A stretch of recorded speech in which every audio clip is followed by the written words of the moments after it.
At the Su family's heir recognition banquet, I was publicly exposed as the fake young master. The real young master, Su Ming, pointed his finger at my nose, his spirits soaring. "Suja, you thief! You've occupied my life for 20 years." My parents, tears streaming down their faces, looked at Su Ming, filled with guilt. All the guests were waiting to see me break down, kneel, and weep bitterly. But I, under everyone's watchful eyes, slowly and methodically cut the last piece of top-grade Wagyu beef on my plate, put it in my mouth, and squinted my eyes in bliss. Delicious. Finally, I can clock out. Beneath the luxurious crystal chandelier of the Su family villa, the atmosphere was as heavy as a frozen block of iron. I, Suja, the fake young master, raised by the Su family for 20 years, was the focus of the entire room. Across from me, Su Ming, the real young master, supposedly found in some impoverished mountain valley, was staring at me with a venomous gaze. His face was a mixture of irrepressible excitement and bitter resentment, as if I weren't a person, but the personification of his stolen life. "Suse, you thief. You've enjoyed everything that should have been mine, driving my sports cars, living in my mansion, and even my fiancée was yours." He practically roared these words, his gaze sweeping towards a stunningly beautiful woman sitting not far away. Su Bindian, the icy female CEO worth hundreds of billions, my fiancée. She was dressed in a high couture black evening gown that hugged her devilishly seductive figure, but her world-toppling face was as cold as a Siberian current. She didn't look at Su Ming, nor did she look at me. She simply held her red wine glass, swirling it gently, as if the grand family drama unfolding before her was nothing more than a boring farce. My adoptive parents, Su Haishan and Li Rong, were holding Su Ming, one on each side, weeping uncontrollably. "Son, it's Mom and Dad who have wronged you. Oh, my dear son, you've suffered so much." The surrounding guests whispered among themselves, their gazes towards me filled with a mixture of pity, contempt, and schadenfreude. They were all waiting for me to lose control, to argue, to kneel and beg for mercy, to stage a heart-wrenching melodrama. However, my attention was entirely on the last piece of A5 Wagyu on the plate in front of me, pan-seared with butter by a top chef, locking in the rich juices, revealing a tempting pinkness when cut. I ignored all the surrounding noise, elegantly cutting off the last small piece with my knife and fork and placing it in my mouth. The juices exploded in my mouth, the rich, buttery flavor instantly conquering my taste buds. It was so damn delicious. I squinted my eyes in bliss and let out a sigh of heartfelt contentment. It had been 3 years since I transmigrated into this world, playing the role of an ignorant, profligate young master, doing nothing but eating, drinking, and waiting for the plot to begin. Now it had finally begun. In my mind, a mechanical voice sounded. Ding! Core plot. The real and fake young master has officially commenced. Host's lie-flat system has been activated. Beginner's mission. Relinquish the identity of the Su family's fake young master and break off the engagement with the female CEO, Su Bingyan. Mission reward. 100 million in cash, God-tier driving skills. The smile at the corner of my mouth widened. Finally, I could stop acting and justifiably lie flat. I put down my knife and fork, wiped my mouth with a napkin, and raised my head to meet Su Ming's murderous gaze. "Are you done?" I asked. Su Ming was taken aback, seemingly not expecting this kind of reaction from me. I didn't wait for his answer. I stood up and looked at my adoptive parents. "Dad, Mom," I began calmly, "since your biological son is back, it's time for me to leave. For the past 20 years of raising me, I will never forget your kindness. But I really have nothing to repay you with, so let's just leave it at that." After speaking, I bowed to them. Su Haishan and Li Rong were both stunned, so much so that they forgot to let their tears fall. They had imagined all my possible reactions, but they had never expected such a clean and decisive farewell. Li Rong's lips moved, as if she wanted to say something. I didn't give her the chance. I turned to Su Ming and smiled. "Congratulations on returning to where you belong. This house, these cars, they're all yours now. Oh, right, and her." I pointed at Su Bingyan. "Your fiancée. I'm returning her to you now." With that, I took a step and prepared to walk towards the villa's main entrance. The entire hall fell into a deathly silence.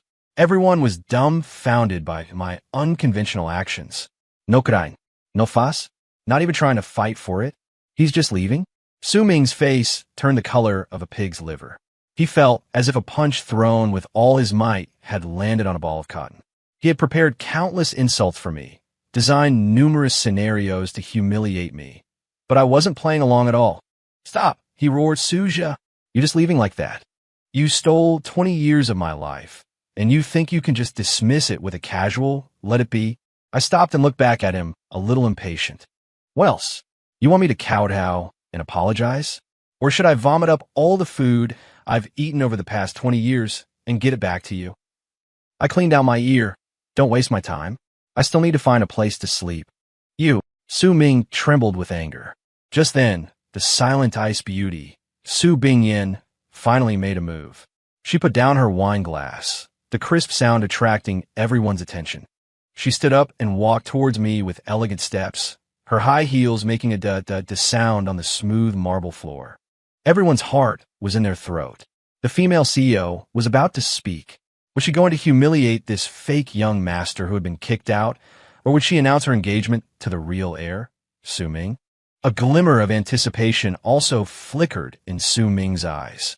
Su Bingyin was the most perfect woman in his fantasies, and he couldn't wait to see her scorn Su Zhe and then fall into his arms. Su Bingyin walked up to me, those frosty phoenix eyes examining me at such a close distance for the first time. She was half a head shorter than me and exuded a cool, fragrant scent. Su Zhe, her red lips parted slightly, her voice as cold as her persona. Our engagement is not yet called off. I was stunned for a moment, then smiled. Well, it is now. Miss Su, congratulations, you're free. I thought she would say, okay. But she furrowed her beautiful brows slightly. Who gave you the right to unilaterally break off the engagement? Her voice carried a hint of unquestionable authority. Our engagement was arranged by the old masters of both families.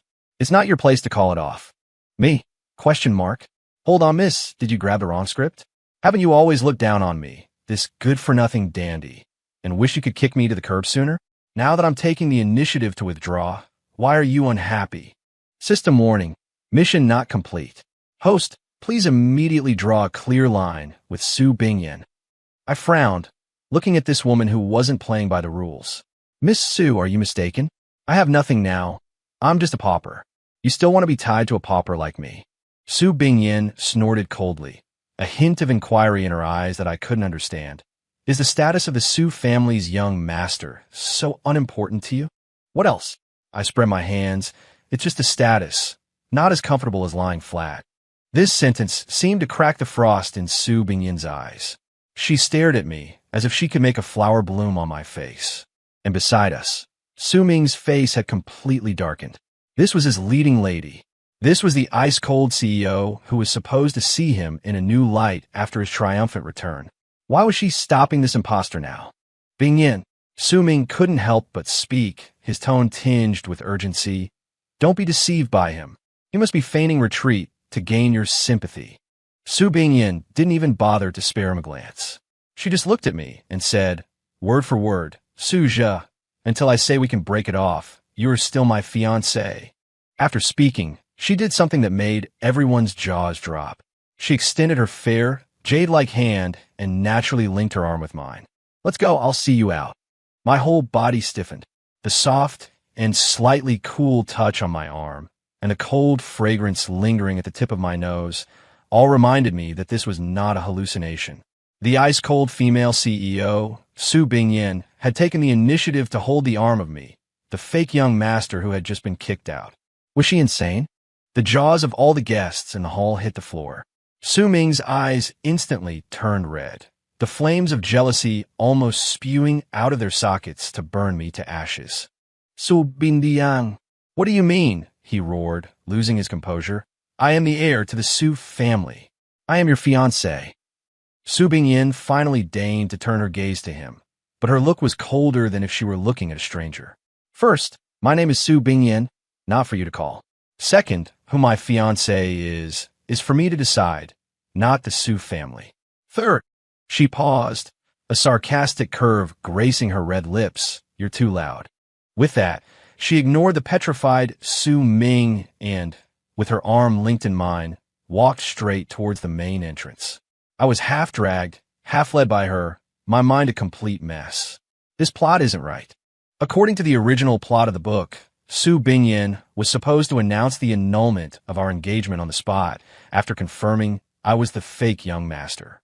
Then, she would show a little interest in Su Ming, this potential stock, to pave the way for their future romance. But what is she playing it now? System warning. The host is severely deviating from the mission objective. Please shake off Su Bingyan immediately and complete the annulment. I came back to my senses and quickly tried to break free from her hand. Miss Su, President Su, calm down. I lowered my voice. You don't have to joke about your entire life just to spite him, do you? Su Bingyan didn't stop, walking straight towards the fiery red Ferrari at the entrance without a sideways glance. I'm not joking. Her voice was still icy. I'm just suddenly a little curious about you. Curious? I was completely bewildered. What's there to be curious about me? Before I could finish, I suddenly understood. My reaction today was too abnormal. A wealthy young master who had been pampered for 20 years, suddenly told he was a fake and kicked out of the house. The normal reaction would be either to break down or become hysterical. But I was too calm, even a little happy. This abnormality had piqued the interest of this woman with an extreme desire for control. Damn it, I overacted. I should have appeared more miserable, more wretched, to make her feel I was worthless and then have her kick me away. Curiosity killed the cat, President Su. I stopped and looked at her seriously. I'm just a useless waste. I used to rely on the Su family to support me. Now that the Su family doesn't want me, I can't even support myself. Being tied to me will bring you no benefits other than lowering your status. I tried to belittle myself to make her see reason. Su Bingyan also stopped, turning her head. Her beautiful phoenix eyes shimmered with a strange light in the night. Can't support yourself? She raised an eyebrow. Perfect. I can afford to. Me? System collapse countdown, 10, 9, 8. Holy crap. Big sister, stop playing around. If you keep this up, my mission will fail. Su Bingyan. I dropped the honorifics and used her full name. What on earth are you trying to do? I don't know you well, and I'm not interested in you. Can we just part on good terms? Hearing me call her by her full name, Su Bingyan's eyes flickered. Not only was she not angry, but the curve of her lips deepened. No, she uttered 2 words crisp and clean. Then, she pulled open the car door and said in a tone that brooked no argument, "Get in." Looking at her stunning face and those eyes filled with rejection is not an option. I felt a sense of trouble for the first time. This woman was a lunatic. Just as I hesitated, the villa's main gate was violently pushed open, and Su Ming rushed out with several bodyguards. "Suse, you stop right there." His eyes were bloodshot, looking crazed.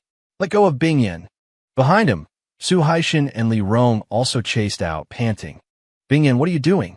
Stop fooling around," Li Rong said anxiously. Su Bingyan shot them a cold glance, then looked at me, her tone tinged with amusement. "See? They're all anxious. If you leave with me now, he will hate you to death." I understood. She was deliberately provoking Su Ming. As for why, perhaps she simply couldn't stand Su Ming's smug, triumphant face, or perhaps she had genuinely developed a strong interest in me, this abnormal toy. Whatever the reason, I had to get away immediately. I took a deep breath, preparing to refuse her forcefully. The system in my mind suddenly sounded again. Ding! An unexpected situation has been detected. Issuing an emergency side quest. Quest name: The Queen's Desire to Conquer. Quest content: Go with a mistake. Temporarily accept Su Bingyan's protection to further stimulate her curiosity and desire to conquer. Quest reward: God-tier combat skills, charm plus 10. Me? Question mark. Why is this system as unpredictable as Su Bingyan? Just a moment ago, it was warning me about mission failure, and now it wants me to go with a mistake?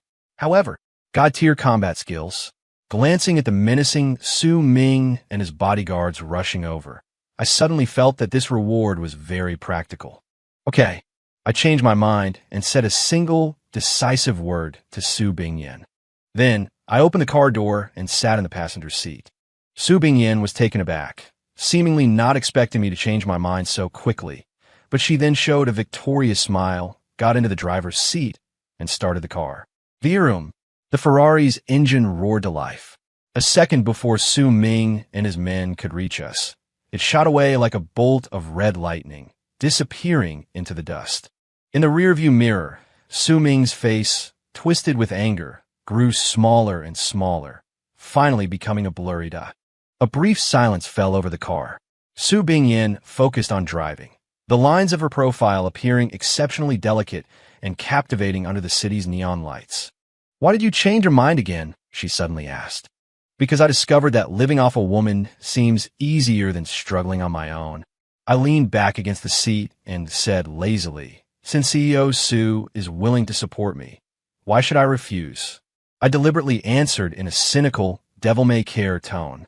"To deal with a proud woman like her, the more you go along with her, the more uninteresting she finds you. You have to act like a scoundrel to keep her hooked." Sure enough, Su Bingyan's hands tightened on the steering wheel.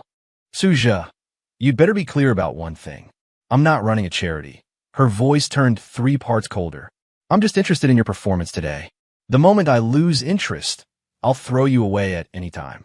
Doesn't matter to me." I yawned. A day of free food and lodging is a day gained. By the way, CEO Su, do you have any A5 Wagyu at your place? I didn't get to eat my fill just now. Su Bingyan fell silent. Through the reflection in the car window, I saw the first crack appear on her icy face. It seemed to be speechlessness. That's more like it. Keep this up. As long as I can make her think I'm a lost cause, a hopeless waste of space, she'll quickly lose interest in me. When that happens, my novice mission will be complete. The car sped along, finally stopping in front of a luxury apartment building on the top floor in the city center. "Get out." Su Bingyan unbuckled her seatbelt. I followed her into a private elevator that went directly to the top floor. The elevator doors opened to a supersized flat, its design minimalist yet exuding luxury at every turn. Beyond the massive floor-to-ceiling windows lay the brilliant night view of the entire city. "Your room is over there." Su Bingyan pointed to a room at the end of the hallway. "If you need anything, tell the housekeeper." With that, she walked straight to her master bedroom, seemingly having no intention of paying me any more attention. "Suited me just fine." Whistling, I sauntered towards my new room. I pushed the door open. The decor and facilities inside were even better than my room at the Su family's house. Satisfied, I threw myself onto the large bed, which looked expensive and stretched out comfortably. "System, where's my reward?" I chanted silently in my mind. Ding! Side quest, the Queen's desire to conquer, phase complete. Reward God-tier combat skills has been issued. Charisma +10 has taken effect. Instantly, a massive flow of information surged into my mind. The weak points of human joints, muscle exertion techniques, the essence of various fighting styles. Countless pieces of knowledge were deeply imprinted in my muscle memory, as if I were born with them. I felt my body brimming with explosive power. At the same time, I sensed a subtle change in the contours of my face, and my aura had become more attractive. Not bad at all. Just as I was about to enjoy my first night of lazing around, a knock came at the door. "Knock, knock." "Too lazy to move?" I called out. "Who is it?" A respectful female voice came from outside. "Mr. Su, I am the housekeeper here. CEO Su has asked you to come over. She is waiting for you in the study." I frowned. What is this woman up to now? I grudgingly climbed out of bed and followed the female housekeeper to the study door. CEO Su is inside. The housekeeper bowed and retreated. I pushed the door open, and a faint scent of sandalwood drifted out. The study was huge, with an entire wall lined with bookshelves. Su Bingyan was sitting behind a large mahogany desk, wearing a pair of gold-rimmed glasses and reviewing documents. Under the light, she looked less cold and possessed more of an intellectual, abstinent kind of beauty. Hearing me enter, she looked up, pushed her glasses up, and gestured with her eyes for me to sit in the chair opposite her. "Seat." I sat down flamboyantly and crossed my legs. "CEO Su, You're not sleeping this late at night. Did you call me here to admire you while you work? How's the overtime pay calculated? Su Bingyin ignored my glib remarks. She took a document out of a drawer and pushed it in front of me. Take a look. I picked it up and saw a few large words on the cover. Prenuptial agreement. I raised an eyebrow and opened the agreement. The clauses inside were written in great detail, but they could be summarized in one sentence.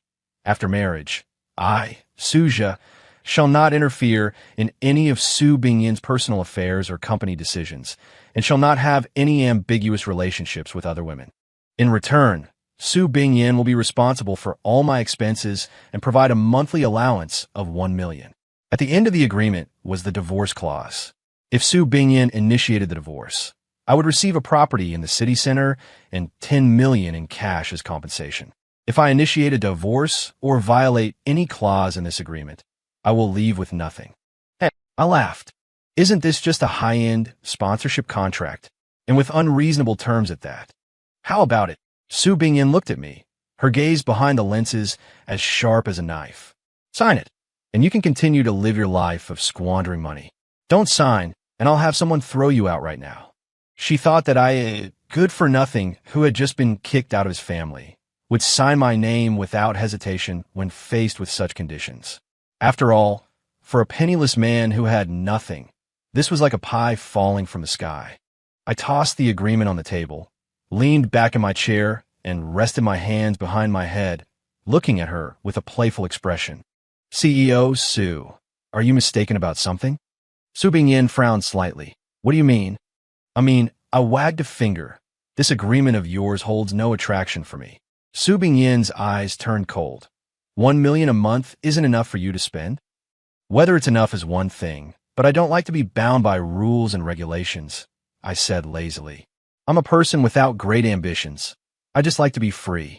If you don't let me go out and play with other girls, you might as well kill me. I deliberately acted like an incorrigible scumbag. The purpose was to make her disgusted with me, and then kick me out quickly. Su Bingyin's face indeed darkened, and the temperature in the study seemed to drop by several degrees. Suja, don't push your luck. I'm not pushing my luck. I'm telling the truth. I spread my hands.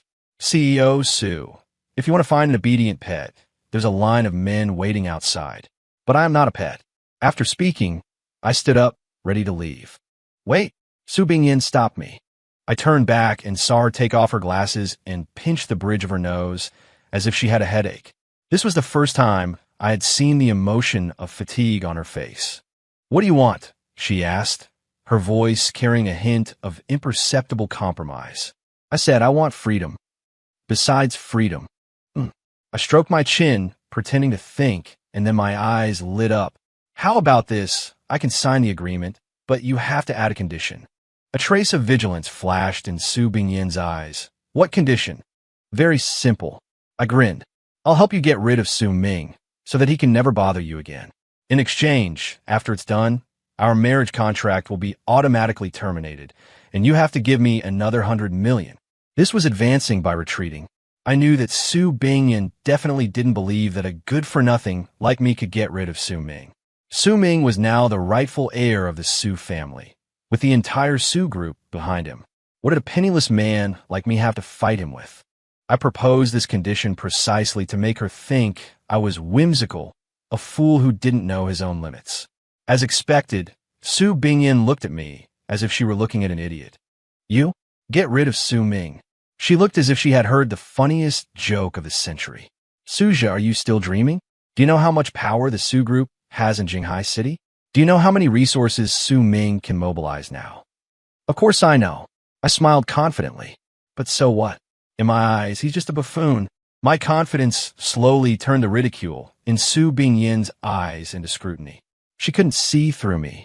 From my unusual behavior at the Su family banquet to the bold claims I was making in front of her now, my whole being exuded a mystery that she couldn't comprehend. She was a woman accustomed to controlling everything, and I was the variable she couldn't control. This feeling made her very unhappy, but it also damnably attracted her. Fine. To my surprise, she actually agreed. I agree. Su Bingyin put her glasses back on, resuming her iceberg CEO demeanor. I will have my lawyer amend the agreement.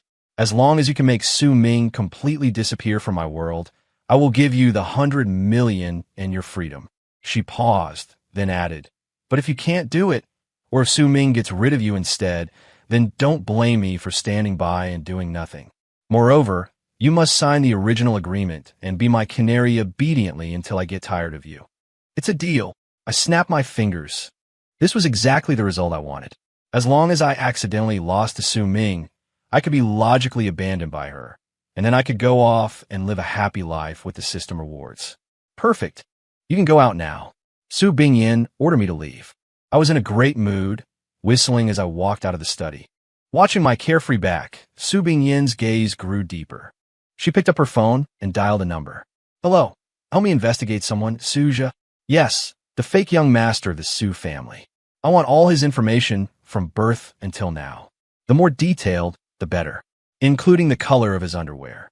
Hanging up the phone, she looked at the night view outside the window and murmured to herself, Suja, what kind of person are you really? I returned to my room, happily preparing for bed. However, not long after I lay down, my phone rang. It was an unknown number. I casually answered it. Hello.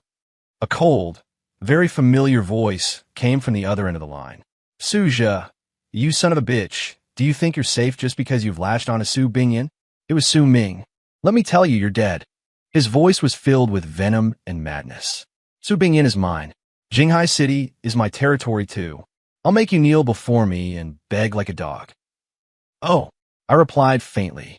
My cold reaction infuriated Su Ming even more. Is that the only fucking thing you can say? He roared.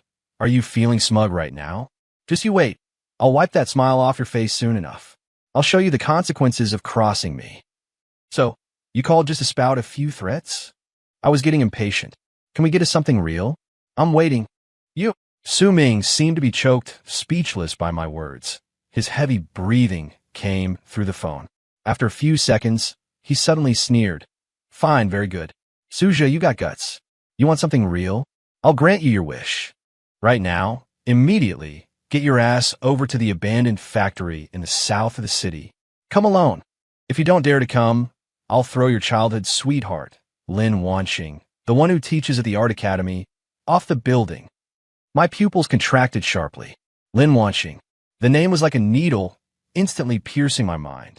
She was the original owner's one true love, a gentle and kind woman from Jiangnan with an orchid-like grace, now a piano teacher at the Jinghai Art Academy.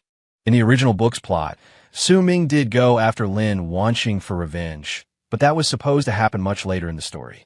I never expected my butterfly effect would cause it to happen so much sooner.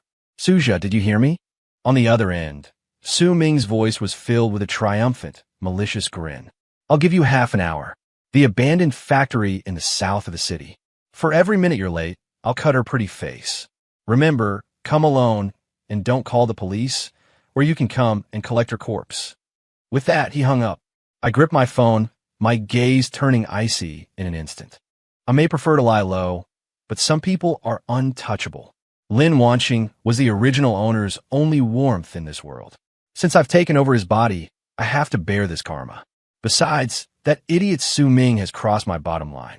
I had originally planned to play with him slowly, letting him sink into despair bit by bit. Now it seems that's no longer necessary. Some people will never learn what pain is until you cripple them in one go. Without the slightest hesitation, I immediately changed my clothes and prepared to leave. Just as I walked into the living room, I saw Su Bingyin in a silk nightgown, standing by the French window with a glass of red wine in her hand. She didn't seem to be asleep, as if she were waiting for me. Where are you going? She asked without turning her head.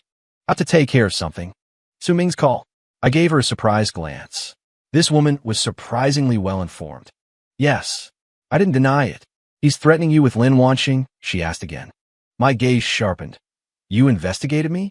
Su Bingyin turned around, her face expressionless.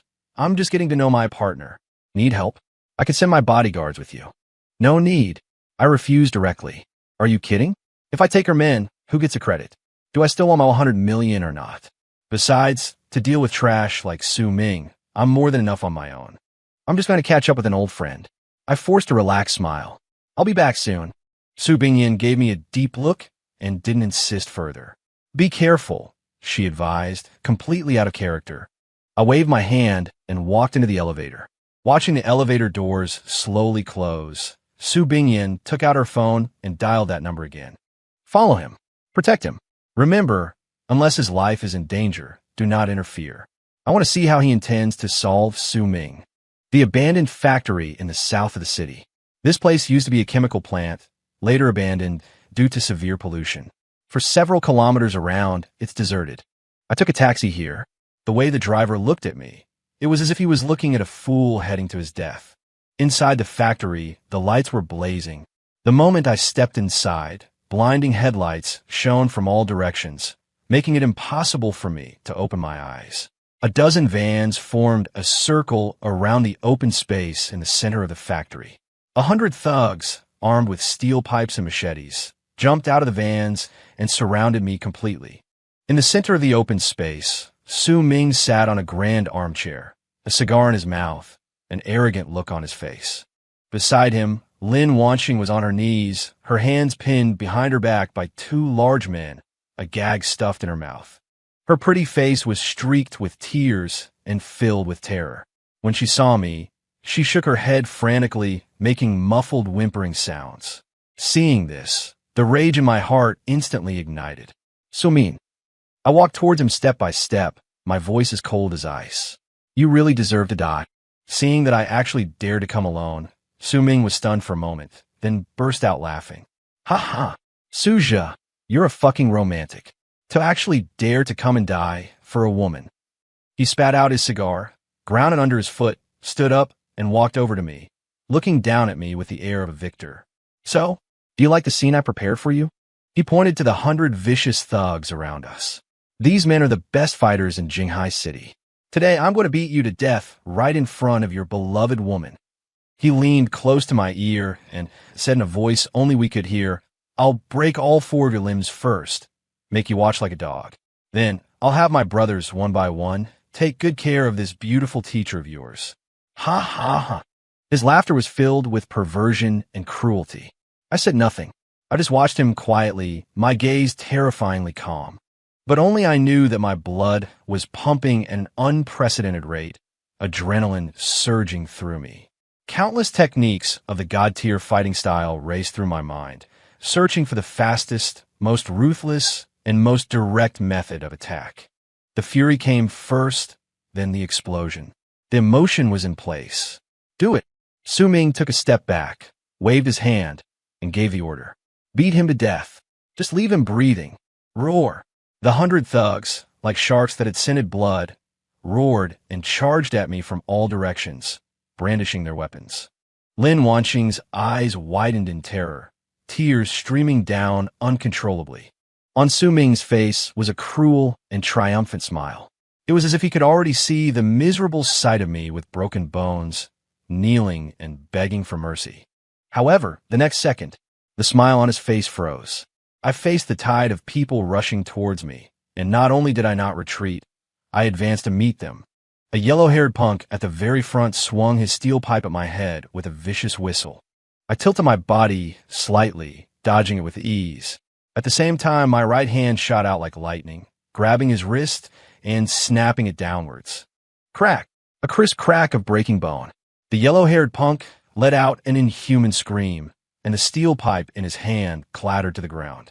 Without pausing, I snatched the pipe and followed through with a sweeping strike. Thump! Thump! Thump! 3 or 4 thugs who were rushing forward were hit in the knees by my pipe, and they all fell to their knees, howling in agony and clutching their legs.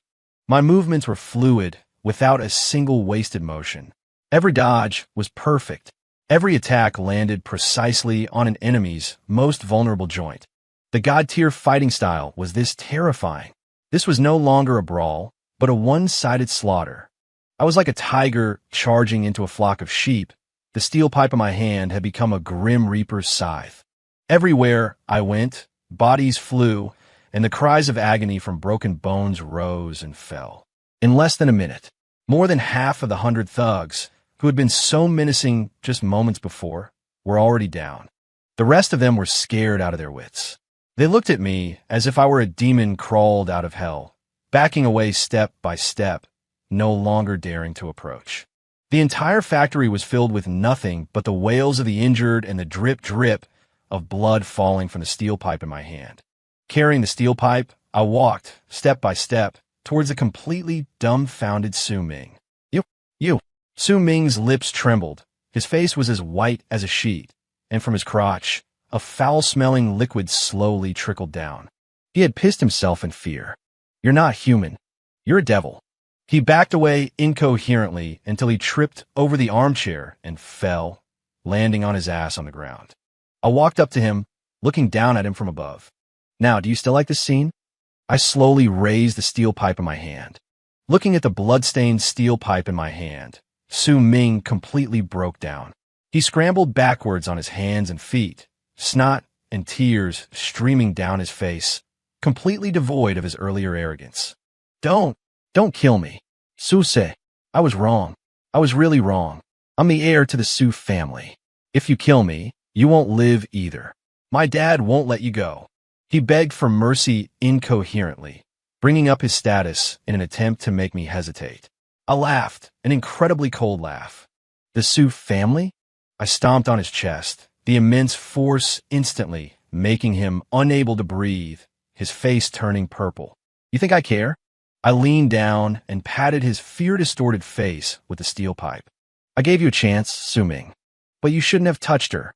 My gaze swept towards Lin Wanqing, who was also dumbfounded not far away. The two burly men guarding her had long since abandoned her and were cowering in a corner, trembling. The cloth strip in Lin Wanqing's mouth had fallen out at some point. She stared at me blankly, her beautiful eyes filled with shock and disbelief. Was this still the sunny, cheerful, and even somewhat weak Su she remembered? This man, who had descended like a demon god and single-handedly taken down over 100 thugs, was he really him? I withdrew my gaze and looked back at Su Ming under my foot. Tell me, how do you want to die? No, don't. Su Ming was scared out of his wits. Do you want money? I'll give you money. 100 million. 1 billion. As long as you let me go. Money. I shook my head. I don't need it. Then what do you want? Women? Power? I can give you anything. Just spare my life. I don't want anything. I slowly raised the steel pipe and aimed it at his right leg. I just want you to feel pain. Ah! A shrill scream pierced the night sky. I showed no mercy, and with one strike, I shattered his leg bone. The intense pain caused Su Ming's body to curl up like a shrimp, his eyes almost bulging out of their sockets. You can't take it already? I sneered, aiming the steel pipe at his other leg. I said I would break all 4 of your limbs. No, I'm begging you.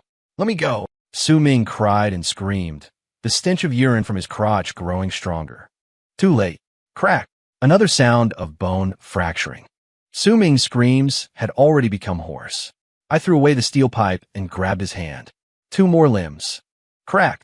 Crack. Expressionlessly, I broke both of his arms.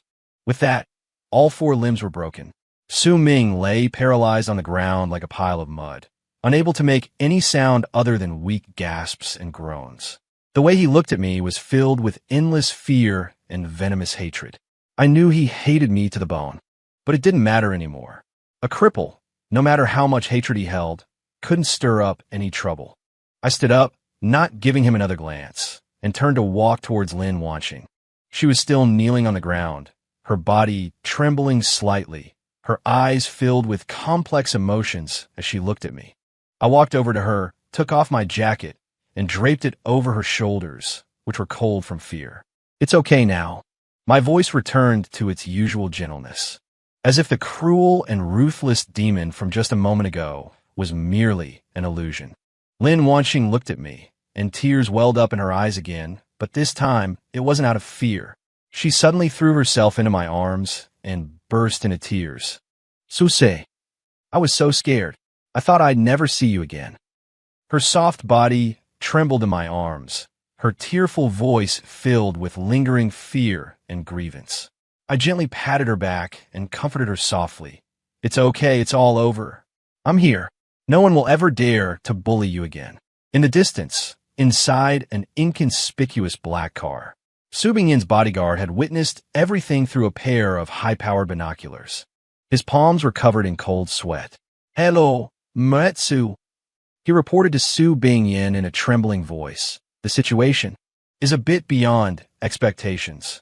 "Is he hurt?" On the other end of the line, Su Bingyin's voice was calm. "No, he's not." The bodyguard swallowed hard. "The ones who are hurt are Su Ming and his 100-plus men. One person, less than 5 minutes, took care of all of them. Su Ming had all 4 of his limbs broken." The other end of the line fell into a long silence. The bodyguard could even hear his own heart pounding violently. After a long while, Su Bingyin's voice finally came through again, carrying a strange fluctuation he had never heard before. "I understand. Continue to follow them and ensure they leave safely." Hanging up the phone, the bodyguard looked at the young man in the distance who was gently holding the girl and comforting her, and felt his entire worldview subverted. What the fuck? Is this still the rumored good-for-nothing of the Su family? This is clearly a prehistoric beast wrapped in human skin. After a long while of my comforting, Lin Wanqing's emotions slowly calmed down. I helped her up, ready to leave this bloody place. "Suzhou, what about them?" Lin Wanqing asked with some worry, looking at the injured people all over the ground and Su Ming, who was like a dead dog. "Don't worry, they won't die," I said lightly. "I've already called for an ambulance and the police. Next, let them fight it out among themselves." Mass brawling, kidnapping, and extortion were enough to keep Su Ming busy for a while. Even if the Su family could get him out, as a disabled person with all 4 limbs crippled, he would no longer pose any threat. I supported Lin Wanqing and walked out of the abandoned factory. Just as we reached the roadside, a black Rolls-Royce silently pulled up in front of us. The car window rolled down, revealing an unexpected face. "Su Bingying." She actually came in person. She didn't look at me. Her gaze fell on Lin Wanqing, whom I was supporting, a hint of scrutiny in her eyes. "Get in the car." She was concise. Intimidated by her aura, Lin Wanqing subconsciously tightened her grip on my arm. I patted her hand, signaling her to relax.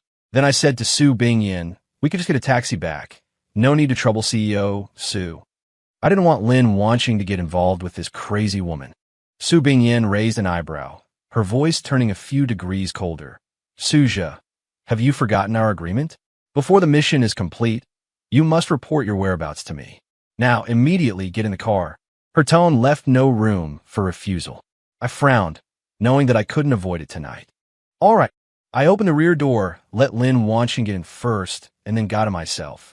The car started smoothly, and the atmosphere inside the cabin was somewhat eerily quiet. Lin Wanqing seemed a little cramped and uneasy, while Su Bingyin, through the rearview mirror, was sizing us up without a change in expression. Finally, her gaze landed on me. "You're a good fighter." She suddenly spoke, breaking the silence. "I'm all right. Practiced a few farmers' moves. Nothing presentable." I spouted nonsense casually. I couldn't possibly tell her that I had a cheat system. Could I?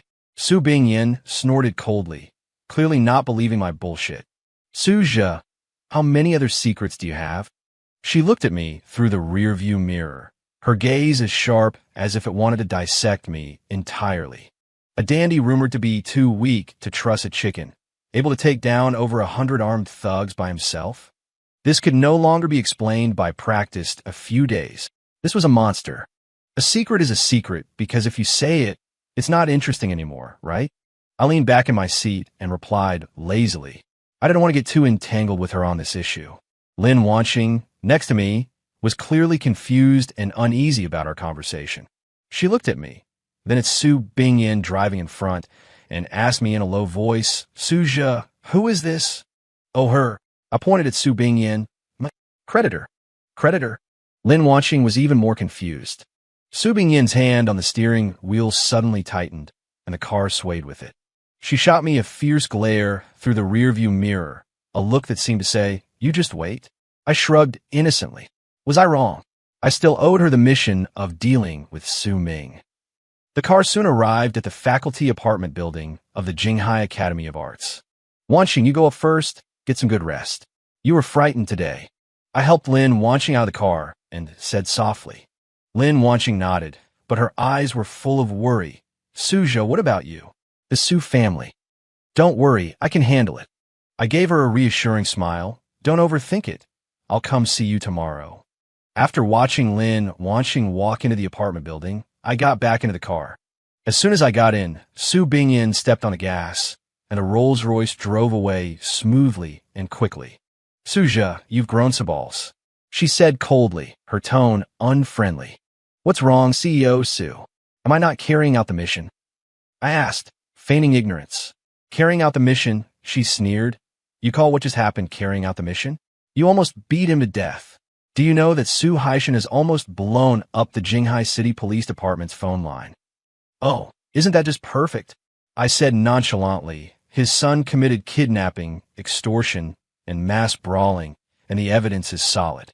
No matter how capable he is, he still has to play by the rules, right? Rules? Su Bingyin looked as if she had heard a joke. In Jinghai, the Su family's power is sometimes greater than the rules. Su Ming will be bailed out soon, and you, Suja, will face the Su family's insane retribution. So what? I looked at her, my eyes calm. I'll deal with whatever they throw at me. If I want to play, I'll play along to the end. My calmness and confidence once again plunged Su Bingyin into silence. She found that she could see through me less and less. This man seemed to have no weaknesses at all. He didn't care about money, about power, or even about his own safety. He was like a monster who had jumped out of the three realms, not belonging to the five elements. Aren't you afraid of implicating that childhood sweetheart of yours? Su Bingyin changed her angle, trying to find my soft spot. My eyes turned cold. She'll be fine, I said, word by word. If the Su family dares to touch a single hair on her head again, I guarantee the Su family will completely disappear from Jinghai City. My tone was flat when I said this, but the temperature inside the car seemed to drop by more than 10 degrees in an instant. From the rearview mirror, Su Bingyin saw the heart-stopping, killing intent that flashed in my eyes. At that moment, she had no doubt that I was telling the truth. This man really dared and really could do it. She suddenly felt her mouth go dry, and her heart began to beat uncontrollably faster. It was a feeling mixed with danger, excitement, and a hint of exhilaration. In her more than 20 years of life, it was the first time she had felt such an out-of-control emotion from a man. All right, she took a deep breath, suppressing the turmoil in her heart. I will help you handle the Su family's affairs. Before our agreement ends, I will ensure the safety of you and your people. This was her active gesture of goodwill and also a kind of investment. She wanted to see just how high this potential stock of mine could rise. Ding! Detected an increase in female lead Su Bingyin's favorability. New side quest issued. Quest name: Tip of the iceberg quest content. In the upcoming retaliation from the Su family, display strength or connections that exceed Su Bingyin's imagination, subverting her perception of you once again. Quest reward: God-tier medical skills, cash 1 billion. Hearing the new quest, the corners of my mouth lifted slightly. God-tier medical skills? That was a good thing. It seemed it was time to stir the waters of Jinghai City a little more. The next day, I slept until I woke up naturally. I opened my eyes, and sunlight streamed into the room through the floor-to-ceiling windows, warm and pleasant. I picked up my phone and saw dozens of missed calls, all from Su Haishan and Li Rong. I couldn't be bothered with them and directly blacklisted their numbers. Then, I saw a message from Su Bingyin. Su Ming has been bailed out. The Su Group's legal department is filing a lawsuit against you for intentional injury. Additionally, the Su family has used their connections to freeze all the bank cards under your name. Below the message, there was a transaction record. Transfer in Yen 10 000 000 00 with a note, your pocket money. I smiled. This woman was quite perceptive. I got up, washed my face, changed my clothes, and prepared to go see Lin Wanxing. As soon as I walked out of my room, I saw Su Bingyin, also dressed in a sharp business suit, ready to go out. Where are you going? She asked. To see a friend. I'll give you a ride. No need. Get in the car. She interrupted me again with that tone that brooked no refusal. Helpless, I could only get into her car again. On the way to the art academy, Su Bingyin suddenly spoke. This afternoon, There's a top-tier business reception in Jinghai. Many important figures will be there, including Old Master Chun of the Chun Group. You will accompany me. Old Master Chun? A piece of information flashed through my mind. Chun Xian, the anchor of Jinghai City, a former big shot in the military. After retiring, he founded the Chun Group. Although he no longer involved himself in business, his influence remained unmatched. In the original book's plot, this old master had hidden ailments from his years of military campaigns and was given a death sentence by all the famous doctors, with less than 3 months to live. Both the Su and Su families were trying every means to curry favor with the Chun family, hoping to get a piece of the Chun Group's massive cake after he died. And Su Ming, through a stroke of luck, found a divine doctor who could alleviate the old master's pain, thereby gaining the Chun family's favor and soaring to prominence. It seemed now this opportunity was about to fall to me. A reception? I feigned disinterest. Not interested. It's all just a bunch of old men. What's so fun about that? Old Master Chun is terminally ill. All the famous doctors in Jinghai are helpless. Su Bingyan looked at me, her words hinting at something. Are you interested in giving it a try? She was testing me. Because of the superhuman fighting ability I had displayed last night, she was beginning to suspect that I might be hiding my strength in other areas as well. For instance, medical skills? President Su, you think too highly of me. I threw my hands up. I only know how to fight, not how to heal. Besides, so many experts can't cure it. What can a layman like me do? The more I denied it, the heavier her suspicion grew. Su Bingyan gave me a deep look and said no more. But she had already made up her mind. This afternoon, she would bring me to the cocktail party, no matter what. She had a strong intuition. Su Zhe, this man, might truly be able to create a miracle. Jinghai Academy of Arts. Su Bingyan's car, parked downstairs from the apartment building, attracted a crowd of students. I won't go up with you, she said coolly, seemingly to avoid gossip. I was happy for the peace and quiet, unbuckling my seatbelt and getting out of the car. Arriving at Lin Wanqing's apartment, I rang the doorbell. Soon, the door opened.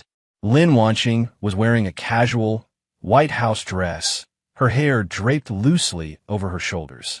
When she saw it was me, her beautiful eyes immediately filled with a gentle, smiling warmth. You're here. Came to see you. I walked into the room and saw her half-eaten breakfast still on the table. Have you eaten? I brought you your favorite Xiaolong bao. I held up the bag in my hand. You still remember. Lin Wanqing's gaze grew even gentler. She took the bag, her cheeks slightly flushed. Wait a moment, I'll go heat them up for you. Watching her busy figure in the kitchen, I felt a long-lost sense of tranquility in my heart. This kind of warm and simple feeling was something a strong-willed woman like Su Bingyan could never provide. Soon, the steaming Xiaolong bao were served. We sat across from each other, eating and chatting. Su Zhe, did you really sever ties with the Su family? Lin Wanqing was still a little worried. It's done. I have nothing to do with them anymore, I said, my words muffled as I ate a dumpling. Then what are your plans for the future? Don't know. I'll take it one step at a time. We'll cross that bridge when we come to it, I said with a carefree attitude. Lin Wanqing looked at me, seeming to want to say something, but hesitating. I knew what she wanted to say. She probably wanted to use her small savings to help me. Don't worry, I won't starve, I smiled, picking up a dumpling and bringing it to her lips. See? Don't I have someone keeping me now, living the good life? Lin Wanqing giggled at my teasing, opened her small mouth, and obediently ate the dumpling I fed her. Just as the atmosphere was perfect, my phone rang at an opportune moment. I picked it up and saw it was an unfamiliar local number. Frowning, I pressed the answer key. Hello, is this Mr. Suge? An authoritative, middle-aged man's voice came from the other end. This is he. Who is this? I am Director Wang from the Jinghai City Public Security Bureau. There's a matter I'd like you to come in and assist us with. I understood at once.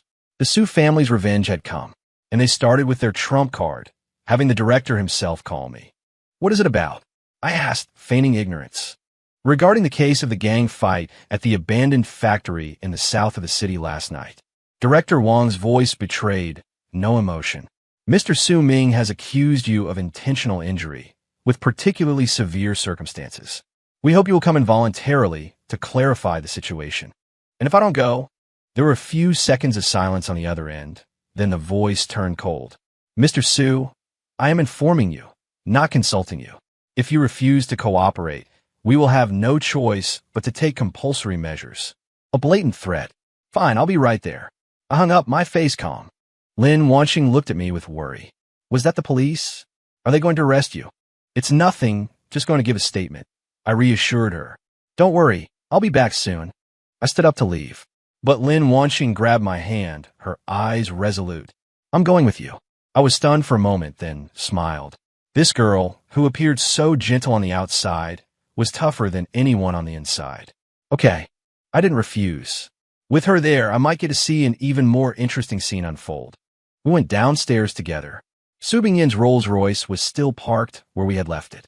Seeing us come down, she rolled down the window. Where are you going? The city bureau. Su Bingyin's eyes flickered, as if she had already guessed what was happening. Get in. At the entrance of the City Public Security Bureau, Su Haishan and Li Rong were already waiting there, flanked by the Su Corporation's top legal team. Seeing me get out a Rolls-Royce, Su Haishan and his wife's expressions turned ugly, especially when they saw Lin Wanqing by my side. Li Rong's eyes were filled with even more contempt and disgust. Su Se, you ungrateful wretch. The Su family raised you for 20 years, and this is how you repay us. Li Rong pointed at my nose and began to curse the moment she arrived. You severely injured Xiaoming. Do you have any humanity left? Su Haishan's face was ashen as well. Su Zhe, out of respect for the 20 years we raised you, I was going to leave you a way out. But you should never, ever have been so ruthless with Xiaoming. Today, I will make you pay. I looked at their self-righteous indignation and found it laughable. Humanity? You're talking to me about humanity? I sneered. When Su Ming kidnapped Wanqing and threatened to ruin her, why didn't you talk to him about humanity then? Now that he's crippled, you suddenly remember? Nonsense, Li Rong shrieked. Xiaoming would never do such a thing. It must have been you venomous-hearted scoundrel, who deliberately framed him, twisting black and white, confusing right and wrong. I couldn't be bothered to waste my breath on them anymore. Just then, a middle-aged man in a police uniform with an imposing air walked out. It was Chief Wang. Upon seeing Su Haishan, he immediately put on a smile. Chairman Su, what brings you here in person? You can leave a small matter like this to us. Chief Wang, for this matter, I must have an answer, Su Haishan said in a grave voice. Chief Wang nodded, then turned his gaze to me, the smile on his face vanishing instantly, replaced by an icy coldness. You are Su Zhe? I am. Cuff him and take him in. Chief Wang waved his hand and gave the order directly. Two police officers immediately took out handcuffs and strode menacingly towards me. Lin Wanqing's face turned pale with fear, and she instinctively stood in front of me. You can't arrest him. He only did it to save me. It was self-defense. Self-defense? A lawyer next to Chief Wang sneered. Breaking all of someone's limbs, you call that self-defense? Little girl, I think you should worry about yourself first. You're suspected of harboring a criminal. We can prosecute you at any time. Lin Wanqing was too frightened to speak. Just as the two officers were about to put the handcuffs on me, Su Bingyin, who had been silent all this time, finally made her move. She got out of the car, took off her sunglasses, and her stunningly beautiful, icy face instantly captured everyone's attention. Chief Wang, what a display of authority. Her voice wasn't loud, but it carried a heart-stopping sense of pressure. When Chief Wang saw Su Bingyin, his expression changed, and he forced a smile that was uglier than a grimace. Miss Su, what brings you here? Su Bingyin was someone he couldn't afford to offend. The Su family's power was in no way inferior to the Su family's, and possibly even greater. My man, and you dare to touch him? Su Bingyin walked to my side, her icy gaze sweeping over Chief Wang, Su Haishan, and the others. Who gave you the nerve? Cold sweat instantly broke out on Chief Wang's forehead. Miss Su, this is a misunderstanding. I didn't know Mr. Su was your man. You know now. Yes, I know now. Chief Wang nodded and bowed repeatedly. Then why haven't you released him? Yes. Chief Wang quickly waved at the two officers. What are you standing there for? Apologize to Mr. Su at once.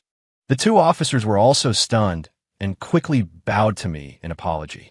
Su Haishan and Li Rong's faces had turned the color of liver. They never expected Su Bingyan to openly turn against them for my sake. Su Bingyan! Su Haishan roared. What is the meaning of this? Are you going to oppose our Su family for this bastard? Chairman Su, watch your words. Su Bingyan's eyes grew cold. Su Zhe is now my Su Bingyan's fiancée. If you touch him, you touch me, and you touch the entire Su family.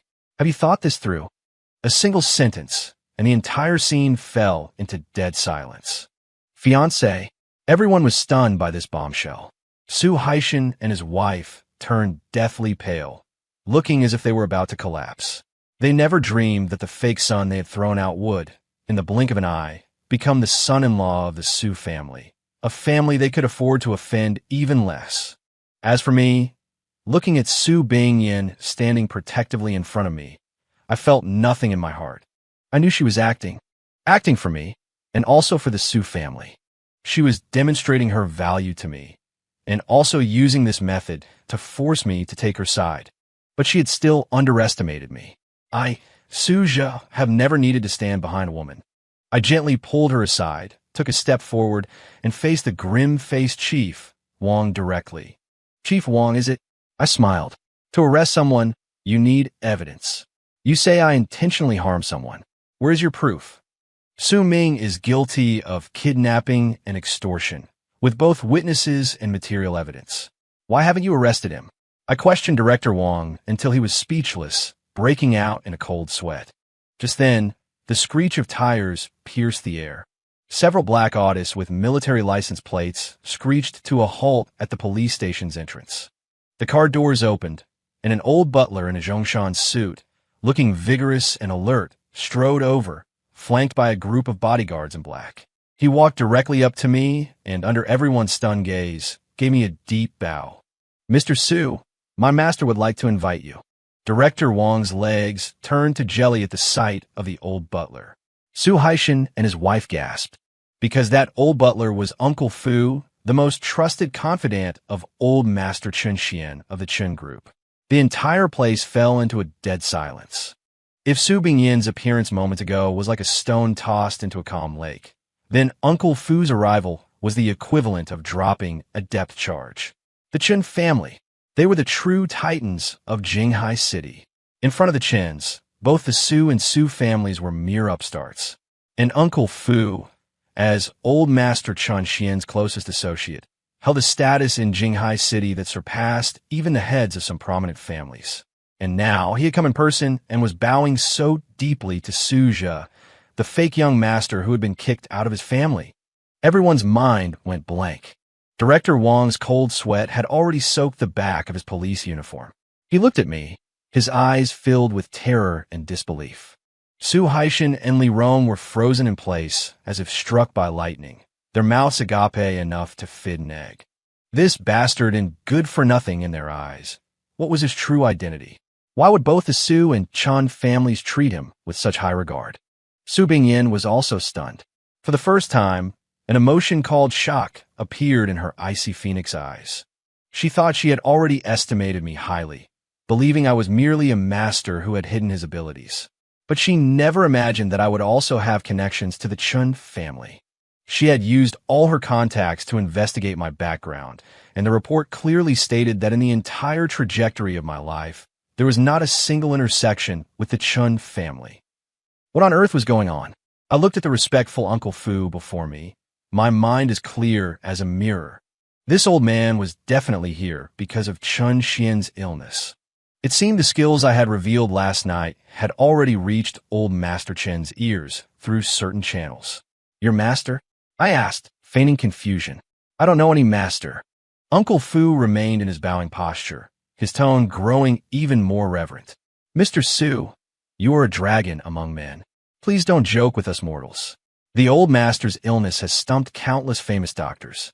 We heard that you possess heaven-defying abilities, so he specially sent this old servant to implore you to save him. As long as you are willing, the Chen family will pay any price. These words sent another massive shockwave through the onlookers. Heaven-defying abilities? Imploring him to save him. Could it be? The rumored terminal illness that even the imperial physicians from the capital were powerless against, Suja could cure it. How was that possible? He was only in his early 20s. Even if he had started learning medicine in the womb, he couldn't possibly have such skills. Su Haishan and his wife felt their worldview collapsing. The son they had raised for 20 years, who was worthless in their eyes, a good-for-nothing who only knew how to eat, drink, and be merry, had transformed into a divine doctor that even the Chun family had to humble themselves before. This was more absurd than the Arabian Nights. Li Rong's body swayed, and she nearly fainted, luckily caught by Su Haishan in time. No. Impossible.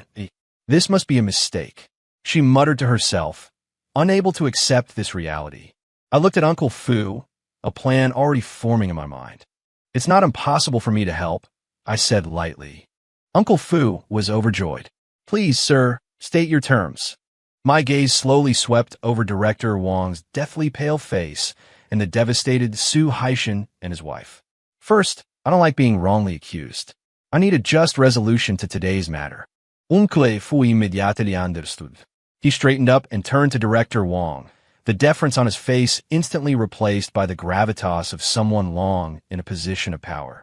Director Wang. His voice wasn't loud, but made Director Wang tremble.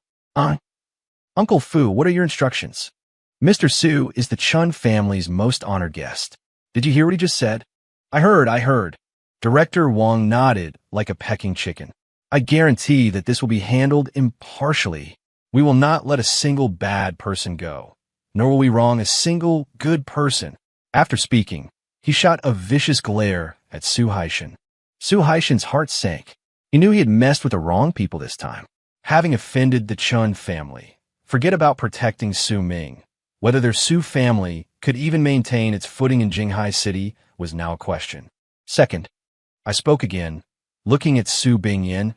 My engagement to Miss Su is merely a matter of convenience. Once I've cured Old Master Chun, our engagement will be null and void. Su Bingyin's delicate body trembled almost imperceptibly. She looked at me, her expression a whirlwind of complexity. There was shock, confusion, and a trace of disappointment she herself hadn't even noticed. She had thought she was in control of the situation, that she had me in her grasp. But in the end, she discovered I wasn't even on her chessboard. I was the one playing the game. Hearing my words, Uncle Fu glanced at Su Bingyin, a flicker of understanding in his eyes. It's understandable that even heroes have a weakness for beauty. Mr. Su, as long as you can cure the old master, forget one Su family. Even 10 Su families would be yours for the taking. Uncle Fu's words were delivered with immense authority. He was undoubtedly telling Su Bingyin not to get ahead of herself. What the Qin family could offer Mr. Su was far greater. The color drained from Su Bingyin's face, her expression turning colder. For the first time, she felt a sense of defeat at the hands of a man. Third, I held up 3 fingers. Cure the old master, and I want 10% of the Chun Group's shares. An outrageous demand. Everyone gasped. 10% of the Chun Group's shares. What did that even mean? It was worth hundreds of billions. Enough to elevate any family to the ranks of the world's top elite. But Uncle Fu didn't even blink, agreeing without a moment's hesitation. No problem. Forget 10%. If it means saving the old master's life, we wouldn't hesitate to give you the entire Chun family. His statement gave everyone a deeper understanding of Old Master Chen's condition and my medical skills. It seemed Old Master Chen was truly at death's door, and I was their only hope. Good. I nodded in satisfaction. Lead the way. Overjoyed, Uncle Fu immediately made an inviting gesture. I started walking, ready to get in the car. As I passed by Lin Wanxing, I stopped, ruffled her hair, and said softly, "Wait for me here. I'll be right back." Lin Wanxing nodded obediently, her eyes filled with adoration and worship. My hero was a peerless god. I then passed Su Bingyin. She looked at me. Her lips moved as if she wanted to say something, but in the end, she remained silent. Finally, I walked over to the ashen-faced Su Haishan and his wife. I looked at them and smiled. Dad, Mom. That single dad, Mom, made them both tremble, their faces twisting into expressions of immense complexity and regret. Thank you for kicking me out of the Su family. Otherwise, I never would have known just how wonderful the world outside is. With that, I ignored them and got straight into the Chun family's military-plated Audi. The convoy sped off, leaving a cloud of dust in its wake, leaving behind a group of people whose worldviews have been shattered, consumed by gut-wrenching regret. The old Chun family residence was nestled in a scenic garden in the western suburbs of Jinghai City, heavily guarded with sentries every few steps. This was the center of power for all of Jinghai City. Uncle Fu led me all the way into an antique-filled, traditional bedroom. The room was thick with a heavy scent of traditional Chinese medicine. Lying on the bed was a gaunt, ashen-faced old man. It was Chun Xian. His eyes were tightly shut, his breathing so faint it seemed it could stop at any moment. Several other people stood in the room, core members of the Chun family and a few doctors in white coats who looked like top specialists. Seeing Uncle Fu bring in a young man like me, everyone's expression turned to one of surprise and suspicion. Uncle Fu, who is this?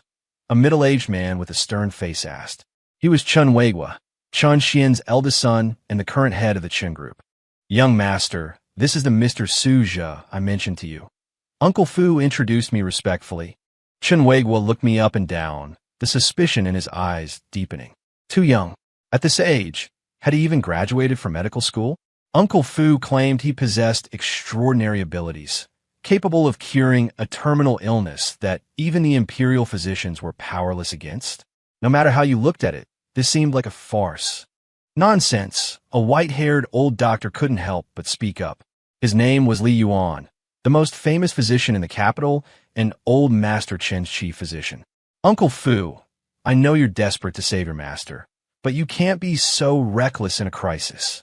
Bringing in a young brat like this is irresponsible with the old master's life. The other specialists chimed in agreement. That's right, the old master's body can't take any more strain. I doubt this young man can even properly read a pulse. Faced with their doubts, my expression remained calm. I didn't say a word. Uncle Fu was a little anxious and was about to explain for me, but I waved my hand, signaling that he didn't need to. I walked straight to the bedside and glanced at Chun Xian on the bed. With just one look, my god-level medical skills allowed me to instantly see all of his lesions. Years of campaigning had led to an accumulation of internal injuries. His 5 major organs all showed signs of failure, especially his heart, which was on the verge of collapse. His qi and blood were withered, and his life force was severed. In the words of modern medicine, it was multiple organ failure beyond the help of even the gods. He will undoubtedly die within 5 days. I spoke faintly. That one sentence made the entire room fall silent in an instant. Li Yuan and the other experts all looked at me with astonished eyes, because the result I stated was exactly the same as the conclusion they had reached after using the most advanced equipment and consulting for 3 days and 3 nights.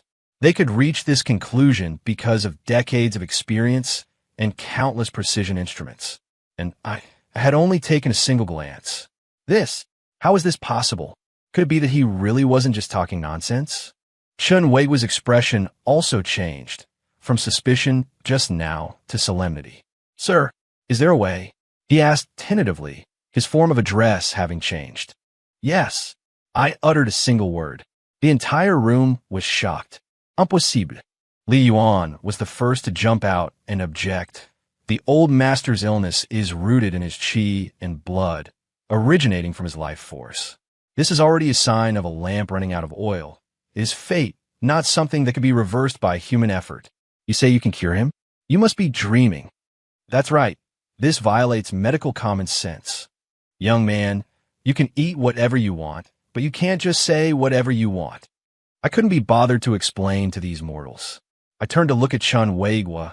If you want him to live, then have them all leave. I don't want anyone to disturb my treatment. Chun Weigua hesitated. On one side was the highly respected team of national experts, and on the other was me, mysterious and yet speaking astonishing words. Who should he believe? Young master, you mustn't, Li Yuan said anxiously. If you hand the old master over to him, and something happens, who will be responsible? Just then, Chun Xian, who had been unconscious, slowly opened his eyes. He looked at me, a sharp glint flashing in his cloudy eyes. "All of you, get out." He used all his strength to utter 3 words. "Dad, old master." Everyone was stunned. Chun Xian had been in a coma for 2 days and 2 nights, and now he had woken up. And he chose to believe me. "Listen to him." Chun Xian said 3 more words, and then passed out again. Chen Weiguo looked at me with an incredibly complicated expression. Finally, he took a deep breath and made a decision. "Everyone out." He ordered Li Yuan and the others. "Wait outside." "Young master." Li Yuan still wanted to persuade him. "Out." Chen Weiguo's voice left no room for doubt. Li Yuan and the others had no choice but to leave the room, resentfully. Uncle Fu also bowed to me, backed out, and closed the door. In the room, only Chun Xian on the bed and I were left. I took out an acupuncture kit from my pocket. I had asked Uncle Fu to prepare this before I came. I picked up a silver needle and aimed it at an acupoint near Chun Xian's heart.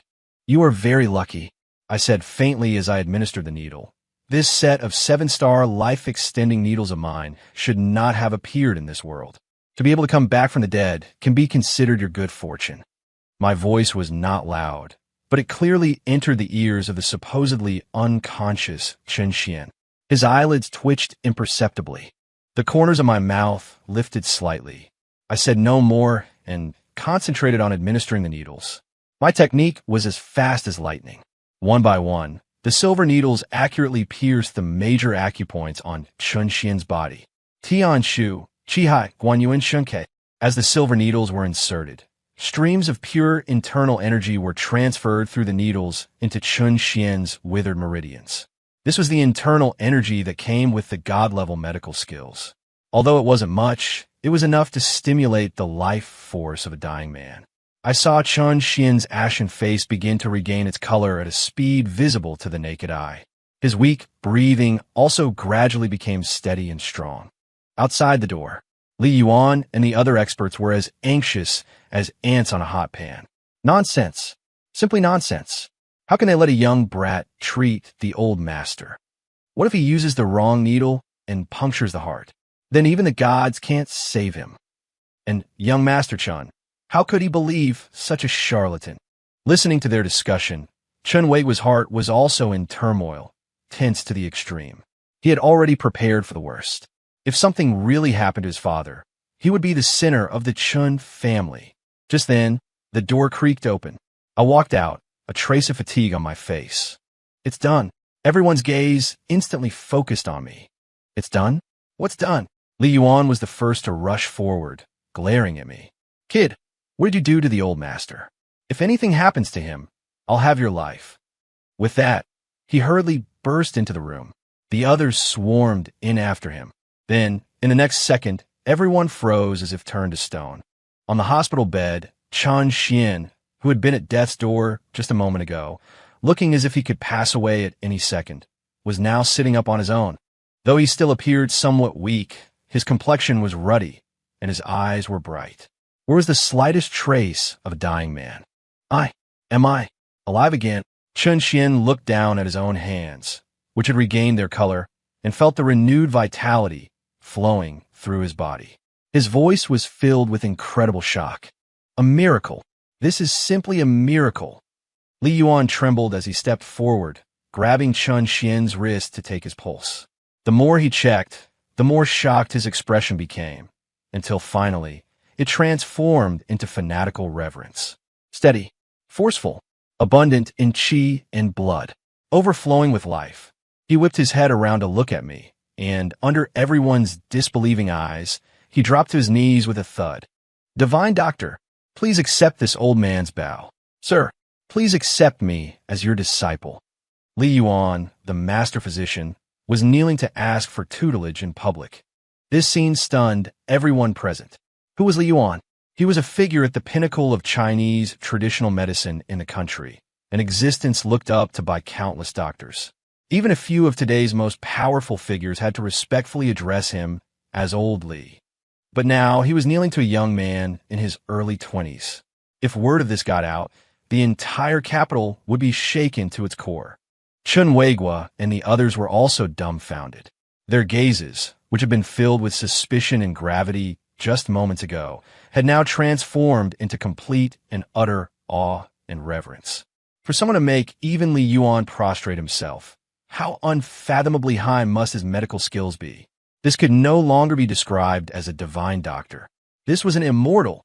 Dad! Chen Weigua snapped back to reality and rushed to the bedside, his voice choked with emotion. I'm Fina. Chen Xian waved a hand at him, then turned his burning gaze towards me, struggling to get out of bed.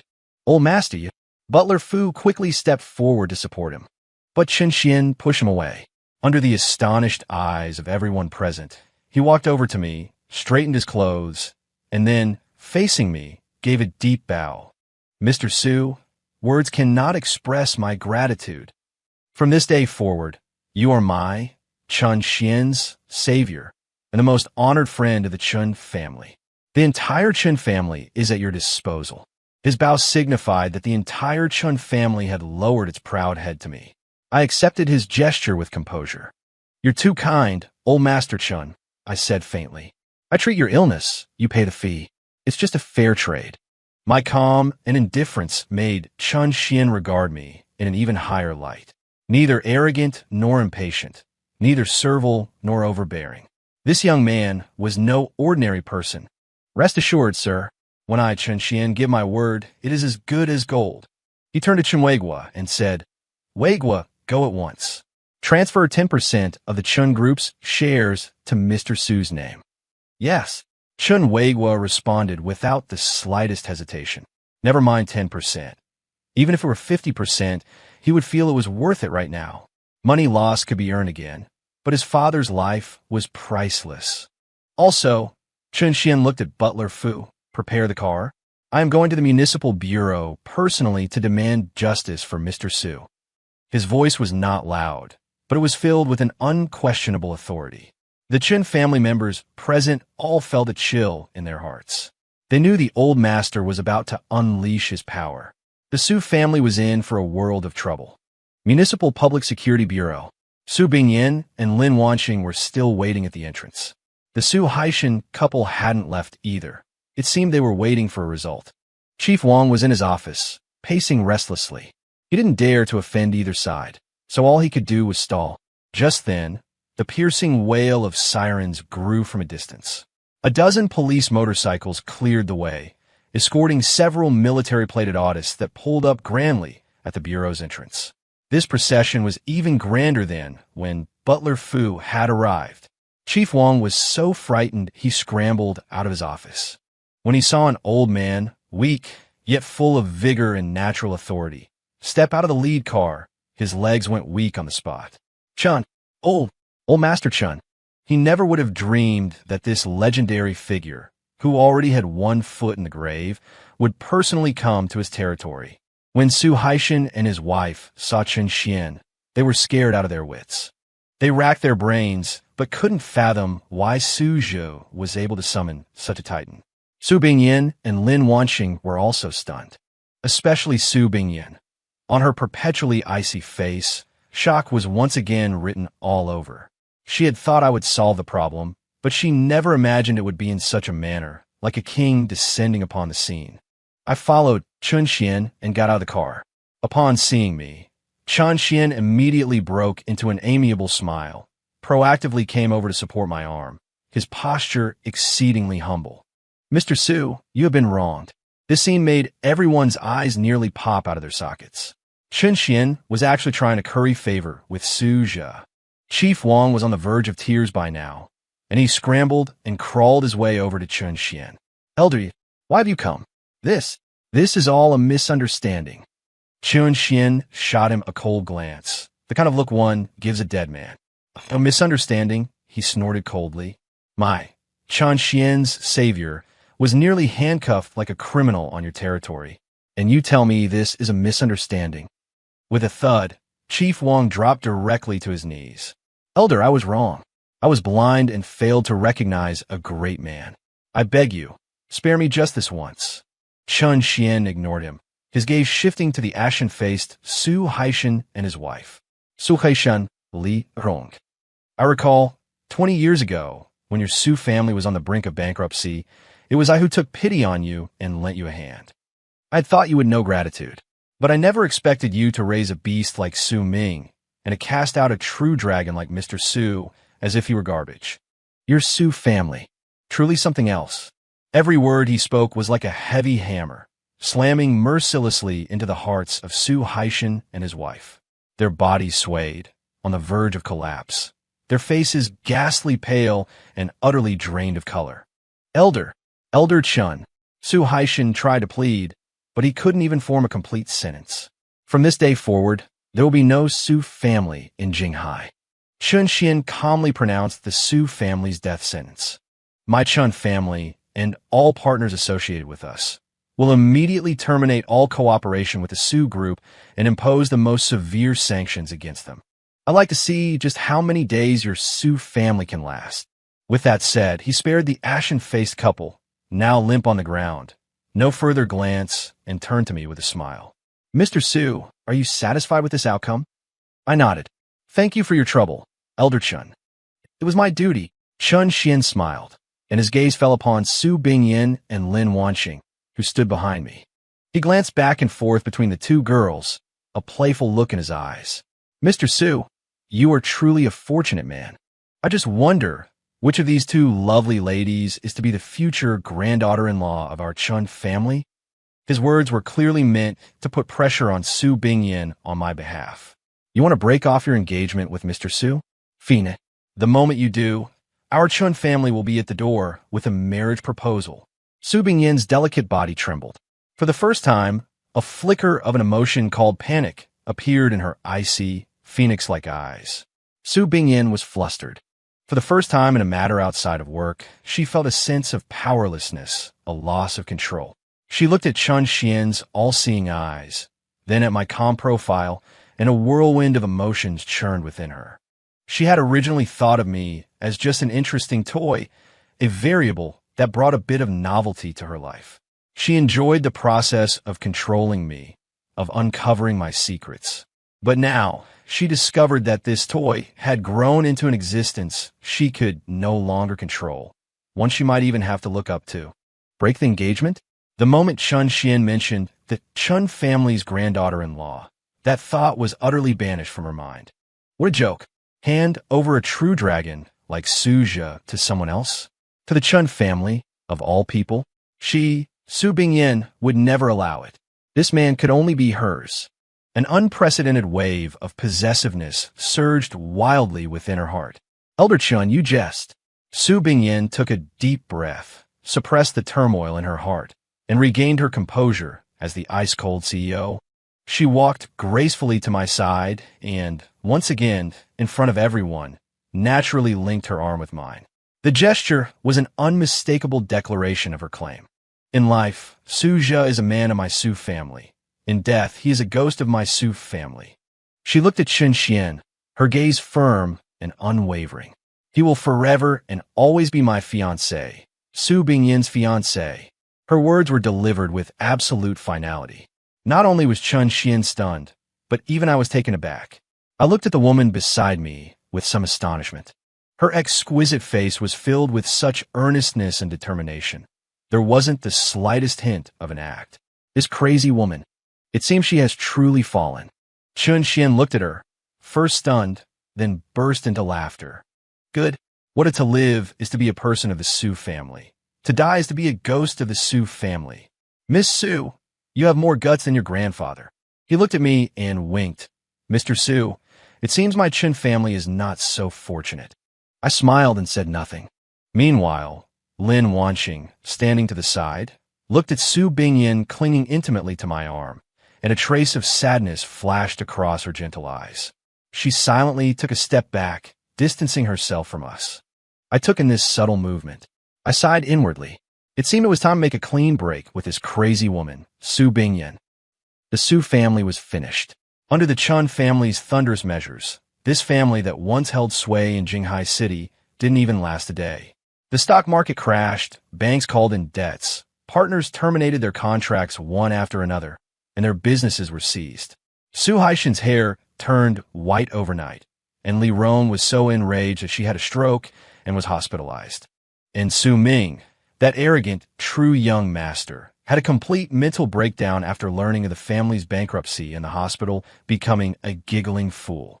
I heard all of this later. I had no interest in the fate of these losers. At this moment, I was sitting in Su Bingyin's luxurious penthouse apartment, watching her personally make me a cup of coffee. Try it, I just learned. She handed me the coffee, a hint of expectation in her eyes. I took the coffee and took a sip. It was bitter and didn't taste good, but I still nodded, not bad. Receiving my praise, a girlish shyness and joy actually appeared on her icy face. As long as you like it, I'll make it for you every day from now on. I put down the coffee cup, looked at her, and decided to lay my cards on the table. Su Bindiang. She looked up, her beautiful phoenix eyes like a pool of spring water, so gentle they could drown a person. Our agreement should end, I said calmly. The smile on her face froze instantly. What? What do you mean? My mission is complete, I said. Su Ming is taken care of, and the Su family has fallen. According to our agreement, our engagement is automatically dissolved. You should also give me the 100 million you promised. The air in the study seemed to freeze in that instant. The color drained from Su Bingyin's face, leaving it pale. She looked at me, her eyes filled with disbelief and hurt. Su Se, are you joking with me? I never joke. I looked into her eyes and said, word for word, between us, it was just a transaction. Now, the transaction is over. Transaction. Su Bingyin murmured these two words, her body trembling slightly. She suddenly laughed, a somewhat desolate laugh. So from beginning to end, you were just using me, weren't you? Your kindness to me, your concern for me, it was all fake? You wouldn't even touch me. Was it because you saw me as just a business partner? Her voice held a hint of a sob. I fell silent. I hadn't expected this strong woman to care so much about these things. Su Bingyin, we're not right for each other. I sighed. What you want is a man you can control, and I just want to lie flat. We're not from the same world. No. She stood up excitedly, walked around the desk, and came to me. I can change for you. I can ignore the company. I can learn to cook, to do housework. I can become anything you like, as long as you don't leave me. She grabbed my hand, her once cold and proud eyes now filled with humble pleading. I looked at her, feeling a little reluctant, but it's better to make a clean break. Slowly, one by one, I pried her fingers open. I am sorry. I stood up and walked towards the door without looking back. Suse. Her tearful cry came from behind me. If you leave, don't ever come back. My footsteps paused for a moment. In the end, I didn't turn back, opened the door and walked out. Outside the door, Uncle Fu was already waiting for me with men from the Chun family. Mr. Su, the share transfer agreement is ready. You just need to sign. I took the document and signed my name. From today on, I am the second largest shareholder of the Chun Group, with a net worth of billions. Also, the private jet you requested is ready and can take off at any time, Uncle Fu said respectfully. Good, let's go. I got in the car and left this apartment where I had stayed for only a few days. Through the rearview mirror, I saw Su Bingyin chase after me. She was in a thin nightgown, barefoot, standing at the door, dazedly watching my car drive away. That stunningly beautiful face was covered in tears. I looked away and closed my eyes. Would be Su Bindian. Goodbye, Jinghai City. My goal is the sea of stars and all the delicacies of the world. 1 year later, the Aegean Sea on a private island. I was in beach shorts and sunglasses, lying comfortably on a beach chair, enjoying a sunbath. Beside me, a hot beauty in a bikini was feeding me grapes. Darling, is this sweet? Her name is Lu Fei, an international supermodel and a dancer, whom I met while traveling the globe. Not far away, a petite girl in a 2D world-made costume was by the sea, bouncing and singing an otaku dance song. Her name is Chun Xiao, a cute and soft girl, and also a top-tier voice actress, whom I picked up at an anime convention in Japan. And on the villa's balcony, a girl with a cool and aloof temperament was elegantly playing the piano, the melodious sound drifting with the wind. She is Lin Wanqing. After the Su family fell, I brought her out too, to travel the world with me. As for that white moonlight, Xiaonin, too young, still in school. We'll see after she graduates. This is what you call lying flat. Just as I was enjoying this divine life, Uncle Fu hurried over with his satellite phone. Sir, Miss Sue is on the phone. I frowned. For the past year, Su Bingyan had tried to call me countless times, and I had rejected them all. How'd she find Uncle Fu? I took the phone with some impatience. Hello. From the other end came a voice that was both familiar and strange and weak. Su-se. It's me. I am dying. I have stomach cancer, late stage. The doctor said I won't live for more than a month. Can you come back to see me one last time? I fell silent. Late stage stomach cancer? This news was like a giant boulder smashing into the calm lake of my heart, stirring up 1,000 waves. How could this be? She was only in her 20s. How could she get this kind of disease? Su-se, are you listening? On the other end, Su Bingyan's voice grew weaker, accompanied by a suppressed cough. I'm not trying to force you to come back. I just want to see you again before I die. Just one look, okay? Her voice was filled with a humble plea, which made my heart ache. In my mind, her cold, beautiful face and the eyes that had shed tears for me involuntarily appeared. Which hospital are you in? I finally spoke. On the other end, I heard her gasp of relief and a hint of irrepressible joy. Jinghai City, First People's Hospital. Wait for me. I hung up the phone and stood up from the beach chair. What's wrong, darling? Lu Feifei asked with concern. It's nothing. An old friend is sick. I have to go back and see her. I ruffled her hair. Uncle Fu, prepare the jet. Back to Jinghai. Yes, sir.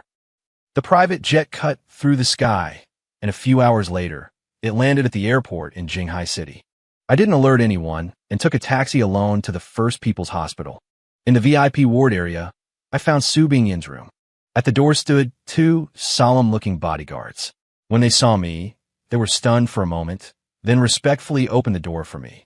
I pushed the door open and was hit by the strong smell of disinfectant. On the hospital bed lay a woman so thin she was out of shape.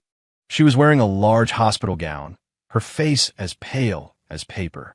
Her hair had fallen out due to chemotherapy, and she was wearing a hat. If it weren't for the familiar contours of her face, I would hardly have recognized her as the once magnificent and aloof Ice Queen CEO. In just 1 year, how did she become like this? Hearing the door open, she slowly opened her eyes. When she saw it was me, her dull eyes instantly burst with astonishing brilliance. Su-se, you really came. She struggled to sit up, but didn't have a shred of strength. I quickly walked to the bedside and held her down. Don't move. My voice was a little hoarse. She looked at me and smiled, but tears streamed down her face uncontrollably. I thought, you would never see me again. I made coffee for you. It's still the way you like it. Cough, cough. She pointed to the thermos on the bedside table, but before she could finish, she began to cough violently. I quickly supported her and gently patted her back. My hand touched her bony back, and a pain as sharp as a needle pierced my heart. At the same time, my divine medical skills instantly perceived her physical condition. Then I was stunned. Her body was perfectly healthy. Her organs were all in order. Never mind stomach cancer. She didn't even have the slightest ailment. Then why had she become like this? The only explanation, a sickness of the heart. Extreme longing and depression had caused her bodily functions to decline, leading to a loss of appetite, and thus extreme weight loss and a withered appearance. This foolish woman, she wasn't sick at all. She was just torturing herself in this way. You lied to me. I looked at her, my eyes filled with a complex mix of emotions. Su Bingyan's body stiffened, the smile on her face freezing. You don't have stomach cancer at all. I expose her lie, word by word. Her face instantly turned deathly pale, her eyes darting about in a panic, not daring to meet mine. I'm sorry. She bit her lip, her voice as faint as a mosquito's buzz. I missed you too much. I was afraid I would never see you again. Seeing her pitiful appearance, the anger I felt at being deceived vanished in an instant. All that remained was endless heartache and helplessness. What could I say? A woman who had once been so proud had tortured herself to this state, even resorting to lies to deceive me, just for a chance to see me. How could I possibly blame her? I sighed, sat down on the edge of the bed, and took her cold hand in mine. Silly girl. Hearing these two words, Su Bingyin could no longer hold back and burst into tears. Like a wronged child, she released all the longing, pain, and grievances of the past year in a flood of tears. I didn't speak, just sat with her quietly, letting her vent. After crying for a long time, she slowly quieted down, leaning against my chest like a small cat seeking shelter. Suja, don't leave me again, okay? She lifted her head, looking at me with her red, swollen eyes, a pitiful expression on her face. I don't want anything. I just want you to be with me. I don't care how many women you have by your side. I really don't. As long as you let me stay by your side, even just to glance at you, I'll be content. Seeing her so humbled, my heart felt as if it were being twisted by a knife. Could I still refuse her? Could I still push her away as cruelly as I had a year ago? I couldn't. I leaned down and gently kissed away the tears on her face. Then, I planted a gentle kiss on her forehead. Okay, I promise you, from now on, we'll never be apart again. Hearing my promise, Su Bingyin's eyes instantly lit up with a brilliance brighter than the stars. She threw her arms around me, using all her strength, as if trying to merge herself into my body. Thank you, Su-se. Thank you. Holding her emaciated body, my heart was filled with a mix of emotions. A fateful, yet troublesome, connection. Since she wasn't sick, there was naturally no need for her to be hospitalized. I immediately processed her discharge papers. As for the reason for her terminal illness being cured, I just say that I, the divine doctor, had intervened and cured her with my miraculous skills. My reputation preceded me, so no one would doubt it. I took Su Bingyin back to my villa in Jinghai City. This villa was a gift from the Chen family and had been vacant all this time. In the following days, I canceled all my travel plans and dedicated myself to staying in Jinghai and accompanying Su Bingyin. Under my meticulous care, her body recovered at a visible rate. Color returned to her face, and her weight gradually increased. The once stunningly beautiful and aloof female CEO was back. The only difference was that the icy coldness that once surrounded her had completely melted away. In front of me, she was just a woman who would act coquettishly, get jealous, and cling to me. She dismissed all the maids and personally cooked for me, taking care of every aspect of my life with meticulous attention, and I tacitly accepted her presence. However, I never touched her again. It wasn't that I didn't want to, but that I couldn't, because Lu Feifei, Lin Wanxing, and the others had also flown back to Jinghai from the island with me. A war without gunpowder had quietly begun in my villa. Today, Lu Feifei would wear a sexy yoga outfit and show off her amazing flexibility in front of me. Tomorrow, Chun Xiaoxiao would change into a cute cat-eared maid costume and perform an adorable otaku dance for me. The day after, Lin Wanxing would play a moving piano piece and sing a gentle love song for me. And Su Bingyin, with her queen-like aura and meticulous care, would defend her position as the main wife. Every day, I lived in this kind of deep water and scorching fire. Painful, yet blissful. I thought these kinds of days would continue forever. Until that day, an unexpected person found me. A man who claimed to be my biological father. He told me I was not a book transmigrator. I was the long-lost sole heir of the top wealthy family in the capital, the Long family. And my life-flat system was an adulthood gift from my father, the head of the Long family, who also possessed a system. My worldview, once again, was overturned. So, I wasn't on the first level, I was fucking on the 5th level. Looking at this cheap old dad in front of me with a gratified expression of, son, you've finally grown up. I just want to say one thing. Can you just let a person lie flat properly? End of the book. Dear, can you rate this story in the comment section? Using a 10-point scale, please. If you like this type of story, please follow.